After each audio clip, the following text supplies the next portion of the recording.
Greetings to all. So this is our next lecture and this is the part 2. In the previous lecture we have discussed about the dams and terminology, and today's lecture we will discuss about the classification of dams. So part 1 में हमने dams और terminologies देखी है. Now this is the part 2 where we have to see about the classification of dams. So let's start with today's topic, that is classification of dams. So first of all, dams may be classified on the basis of its purpose, type of design, nature of material used in construction. So जो dams है वो तीन basic main purpose और based on classified हुए हैं. जो पहला है पर्पस के लिए, मतलब किस रीजंस के थ्रू या किस रीज़न से हम डैम्स को क्लासिफाइड कर सकते हैं, डैम्स कंस्ट्रक्ट कर सकते हैं. सेकेंड है type of design. So on the basis of design भी बहुत सारे डैम्स कंस्ट्रक्ट होते हैं. एंड थर्ड है nature of material used in construction. और थर्ड जो रीज़न है जिसके बेसिस पे हम डैम्स कंस्ट्रक्ट करते हैं वो है हमारा nature of material which is used in the construction. मतलब on the basis of construction material कौन कौन टाइप के डैम हम कंस्ट्रक्ट करते हैं. So let's start with the first classification of dams. So let's see. So first of all, classification on the basis of its purpose. So सबसे पहला classification है on the basis of purpose. So on the basis of purpose we have three divisions or three types of dams, that is storage dam, diversion dams and detention dams. So first is storage dam. These dams are constructed mainly to impound water for various purposes such as water supply, irrigation, fisheries and etc.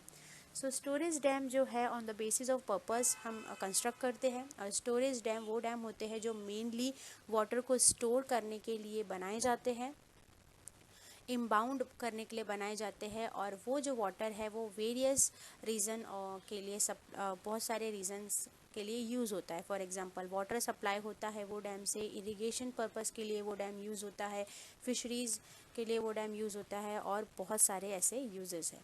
So this is the storage dam, जहाँ हम water dam construct करते हैं for the storage purpose. Second है हमारा diversion dams. So these are temporary nature dam whereby water is diverted from the water course in the river bed to enable construction of the projected dam.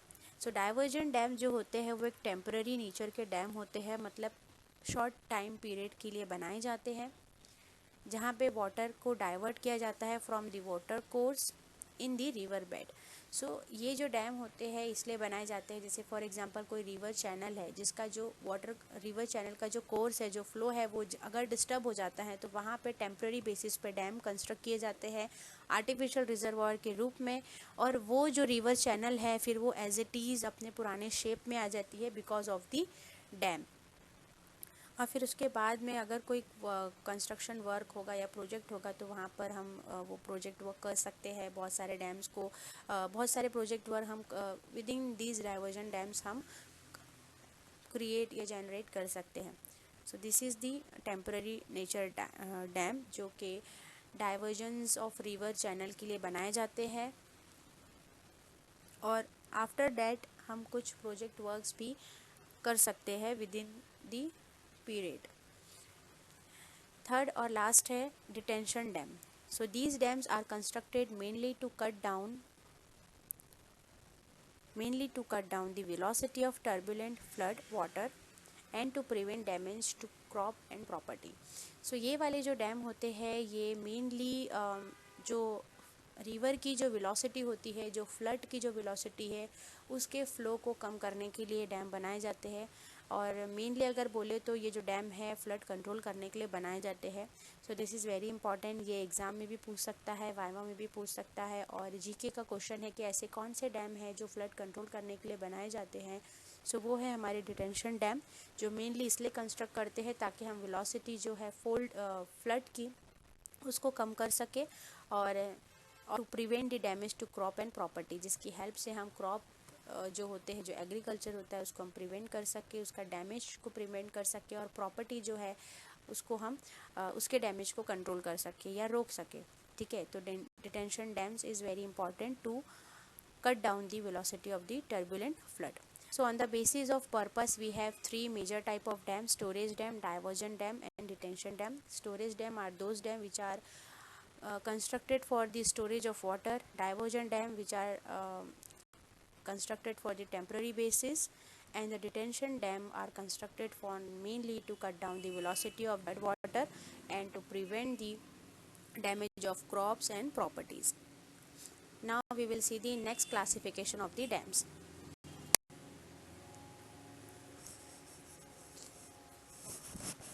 So next classification of dams which is based on the type of design. So on the basis of design, मतलब किस type की design के basis पे हम dam construct करते हैं, मतलब कौन कौन टाइप की डिज़ाइन हमारे डैम के लिए सूटेबल होती है। सो पहला है हमारा ओवरफ्लो डैम्स एंड सेकेंड है हमारा non overflow dams. Overflow dams: in this dam of type, the discharge from the reservoir flows over the dam crust. Hence, these dams are built either of masonry or concrete. So, overflow dams are those dams होते हैं, ऐसी design होती है जो crust वाला जो part होता है, जो रोडवेज के लिए भी यूज़ होता है, वो वाला जो पार्ट होता है वहाँ से पानी डायरेक्टली डिस्चार्ज होता है। हमने इनके प्रीवियस लेक्चर में देखा है टर्मिनोलॉजी में कि what is crust. Crust top most part होता है डैम का, जहाँ से रोडवेज़ के लिए हम इसको यूज़ कर सकते हैं, वॉकवेज़ के लिए यूज़ कर सकते हैं। ठीक है, तो जो ओवरफ्लो डैम्स जो बनाए जाते हैं वो डैम्स में क्या होता है, वो डैम्स में क्रस्ट एज अ यूज़ होता है, स्पिलवे, जहाँ से डायरेक्टली वाटर का डिस्चार्ज होता है। ठीक है, तो उस टाइप के डैम्स को हम बोलते हैं overflow dams. So the discharge from the reservoir flows over the dam crust. ठीक है, तो इसलिए ये वाले जो डैम्स होते हैं ये कंक्रीट के बनाए जाते हैं। तो this is very very important. Second है हमारा on the basis of design non overflow dams. Non overflow dams: these dams discharge excess storage through spillway made up of concrete और masonry.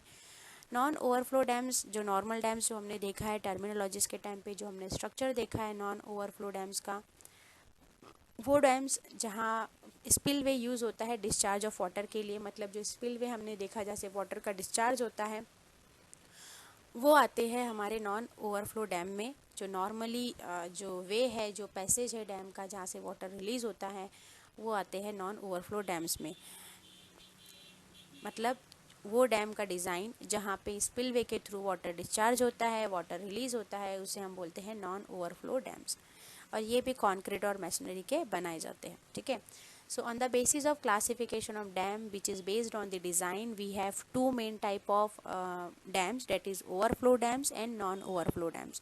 So overflow dams are those dam which is made up from masonry or concrete, and the dam which consist the discharge of water from the crust, जहाँ से पानी overflow होता है crust से। और non overflow dams are those dam where the discharge of water from through the spillway. ठीक है, so इसको बोलते हैं हम non overflow dams. So this is the second classification of dam. Now we will see the third classification of dam. So next classification है हमारा classification based on the material used in construction. So now we will discuss के कौन कौन से construction material से किस type के dams हम प्रिपेयर कर सकते हैं और बना सकते हैं। So on the basis of construction we have two types of dams. वैसे बहुत सारे डैम्स है, but the main important dams is gravity dam और अर्थ डैम। सो हम सबसे पहले देखते हैं gravity dam. Gravity dam may be defined as a solid structure which is design to resist the exerted forces by its own weight. So gravity dam वो dam होते हैं जो एक सॉलिड स्ट्रक्चर होते हैं और वो डिज़ाइन किए जाते हैं, मतलब वो वाले जो डैम होते हैं वो ऐसे डिज़ाइन किए जाते हैं कि वो खुद का जो वेट है वो एग्जिस्ट कर सके, रेजिस्ट कर सके, इसलिए उसे बोलते हैं gravity dam. And such dam में बी कंस्ट्रक्टेड ऑफ मैसनरी और कॉन्क्रीट। सो ऑब्वियसली, और उस टाइप के जो डैम होते हैं वो मैसनरी के बनाए जाते हैं और कंक्रीट के बनाए जाते हैं। All the forces due to water weight of dam itself on a gravity dam are assumed to be directly transferred to the foundation rock. So जैसा कि यहाँ पे नाम सजेस्ट हो रहा है ग्रेविटी डैम, तो जो फोर्स होती है वाटर की वो डायरेक्टली जो फाउंडेशन है उसका पूरा जो खेल होता है वो फाउंडेशन पे होता है। मतलब जो ग्रेविटी डैम का जो फाउंडेशन है वो इम्पॉर्टेंट रोल प्ले करता है और वो जो फाउंडेशन होता है वो बहुत मजबूत होता है, सॉलिड स्ट्रक्चर होता है और जो वाटर का जो फोर्स होता है वो डायरेक्टली उस फाउंडेशन पे ट्रांसफ़र होता है और जिसकी हेल्प से जो वेट पड़ता है डैम के ऊपर वो डायरेक्टली जाता है फाउंडेशन पे। So because of these huge solid structure इस डैम को हम बोलते हैं ग्रेविटी डैम।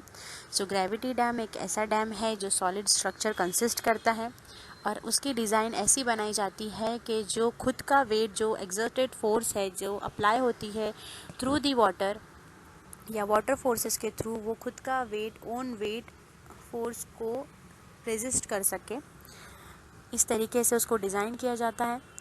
और ऐसे डैम कंस्ट्रक्ट जो होते हैं वो मैसनरी या कंक्रीट से बनाए जाते हैं और जितना भी जो फोर्स होता है वाटर का और जो डैम का जो होता है ग्रेविटी डैम पे वो डायरेक्टली ट्रांसफ़र होता है उसके फाउंडेशन पे। सो जो ग्रेविटी डैम होता है वो बेसिकली बहुत ज़्यादा मजबूत बनाया जाता है और उसका पूरा खेल जो होता है वो फाउंडेशन पे होता है। मतलब जो फाउंडेशन है वो बहुत इंपॉर्टेंट रोल प्ले करता है ग्रेविटी डैम में।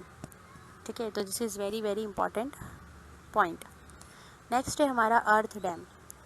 सो these are also known as the embankment dams. So ये एम्बैंकमेंट डैम के नाम से भी जाने जाते हैं।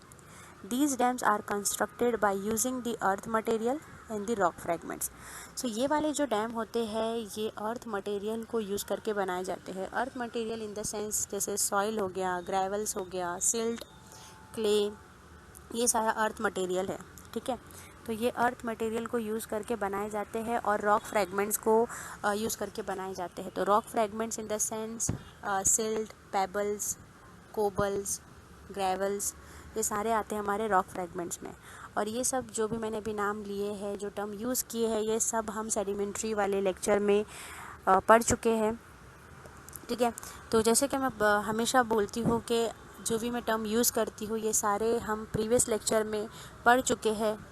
ठीक है, तो अगर आपने सारे लेक्चर को सीरियसली अटेंड किया होगा, सीरियसली पढ़ा होगा, तो आप ये सारे टर्म से हैबिचुअल होगे। अदरवाइज़ अगर आप सिर्फ यहाँ पे रोल नंबर को डालने के लिए आते हो जस्ट बिकॉज ऑफ आपकी एब्सेंटी ना लगे इसलिए, तो this is not worth it. Okay, so आपको ये जो लेक्चर सीरीज़ है, ये जो लेक्चर्स है आपके लिए लिया जा रहा है, ना कि फैकल्टीज़ के लिए। Because faculties are just a faculty. ना तो हमें कोई एग्ज़ाम देना है, ना ही हमें इंटरव्यू देना है। ठीक है, ये आपके लिए है, आपके फ्यूचर के लिए है, आपके बेस्ट वर्जन के लिए है। ठीक है, so this is your responsibility कि आप किस टाइप कैसे लेक्चर अटेंड करते हो, कैसे नोट्स बनाते हो, कैसे याद रखते हो। जस्ट बिकॉज मार्क्स के लिए, जस्ट बिकॉज पास होने के लिए पढ़ाई मत कीजिए। ठीक है, सो मेन मोटिव यही है हम ऑनलाइन सेशन का। I know online session is a little bit difficult as compare to the offline session, but try to understand.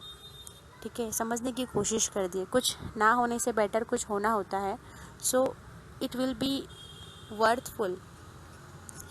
ठीक है, अगर ऑनलाइन सेशन भी नहीं होते तो क्या क्या करते आप लोग। सो कुछ ना होने से बेटर है कुछ होना। सो ऑनलाइन सेशन को सीरियसली मत लीजिए। वैसे अब तो पूरा सेशन ही हो गया है, अब तो एंड है आप लोगों का।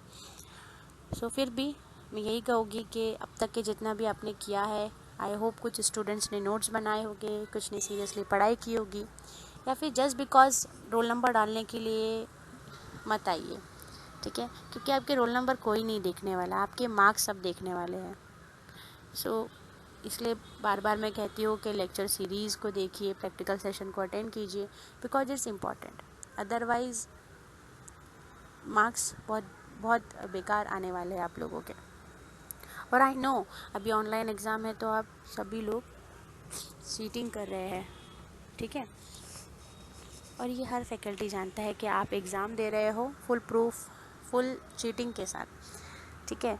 सो अगर आप चीटिंग भी कर रहे हो तो it's your choice. As a faculty हम कुछ नहीं कर सकते बिकॉज इट्स योर चॉइस, ठीक है। बट हमें समझ में आ जाता है कि क्या चीटेड है और क्या नहीं है, ठीक है। सो डेट्स इट। हम अर्थ डैम्स देख रहे थे। सो अर्थ डैम्स वो डैम्स होते हैं जिन्हें हम एम्बैंकमेंट डैम्स भी बोल सकते हैं और बोलते हैं is also known as the embankment dams. These dams are constructed by using the earth material rock fragments. Earth material मतलब सॉइल, सिल्ट, क्ले, और रॉक फ्रेगमेंट्स मतलब ग्रेवल्स, पेबल्स, कोबल्स, इसमें आते हैं फ्रेगमेंट्स। और these are generally trapezoidal shape. Trapezoidal shape क्या होता है मैं बताती हूँ। ट्रेपेजॉइडल शेप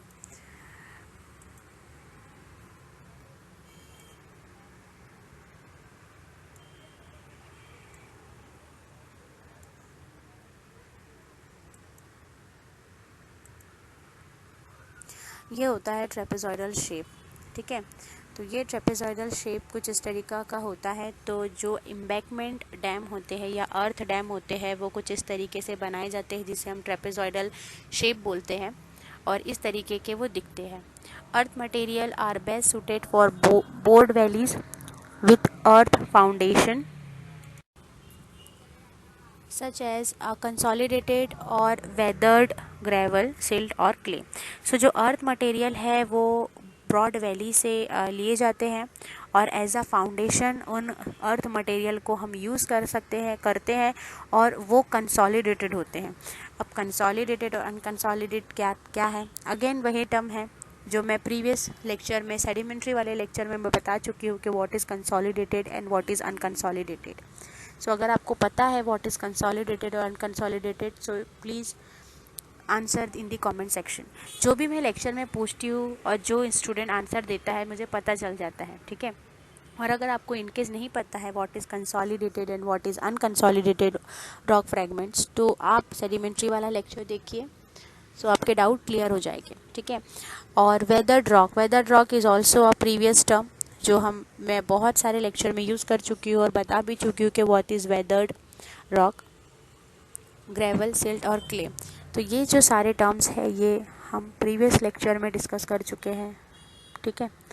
सो ये जो मटेरियल है कंसोलिडेटेड मटेरियल और वेदर्ड रॉक, ग्रेवल, सिल्ट और क्ले, ये सारे जो रॉ मटेरियल है ये हम एज अ फाउंडेशन यूज़ करते हैं अर्थ मटेरियल में।